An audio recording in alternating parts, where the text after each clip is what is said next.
Hey guys, so today we're going to be looking at a map of St. Petersburg as it relates to our Moscow and St. Petersburg course. I'd like to start with some of the more outskirts-based places and then kind of work our way to the center towards more of the more important stuff, if you will.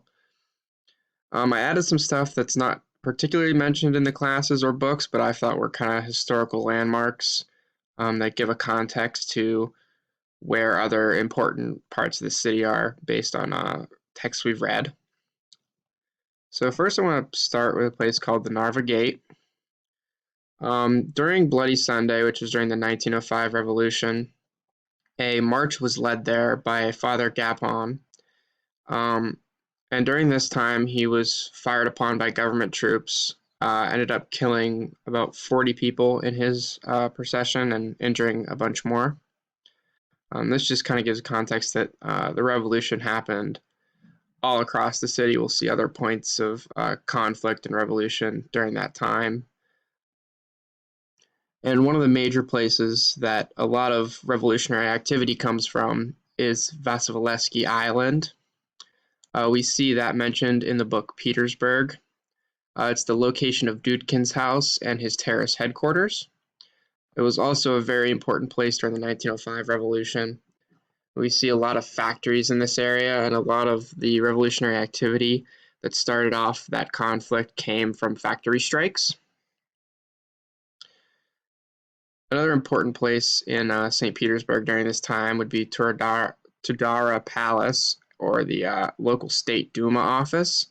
This would be where a lot of the government would have their meetings and things during this kind of tormented time. Next, we are going to look at the police station. This is the police station mentioned in Crime and Punishment. It's where a lot of the novel happens. A lot of important events happen in the novel. Here kind of relates to this kind of center part of Petersburg, where a majority of our novels' main events take place. This is also the case for Raskolnikov's apartment. It's right down the street from the police station. Next is the Bronze Horseman. It's a statue of Peter the Great, the founder of the city. The city bears his name. We see this in almost every book about Petersburg we read, from Crime and Punishment to Petersburg to even the poem "The Bronze Horseman" by Dushkin. So it's kind of the symbolic center of the city, and we see it in almost every book about the city. Another great historical landmark that's basically right next door is the Winter Palace.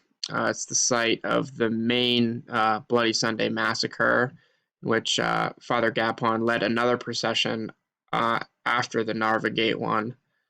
Government troops opened fire on his procession there again and kill about 1,000 people in various clashes around the city. And we'll see another place where families clash with government troops as well. But this is also another one that we see in almost every adaptation of Petersburg. We see the Winter Palace in some capacity. And finally, one of the first things we talked about when we talked about Petersburg was Nevsky Prospect. It's probably one of the most famous streets in Petersburg. It appears in both novels, Petersburg and Crime and Punishment. It's also another conflict site during the 1905 revolution, where government troops had fired upon families marching around the city. So that is all for a lot of the places I wanted to mention that have to do with both the 1905 revolution and the novels we have read in Moscow and St. Petersburg. Thanks, guys.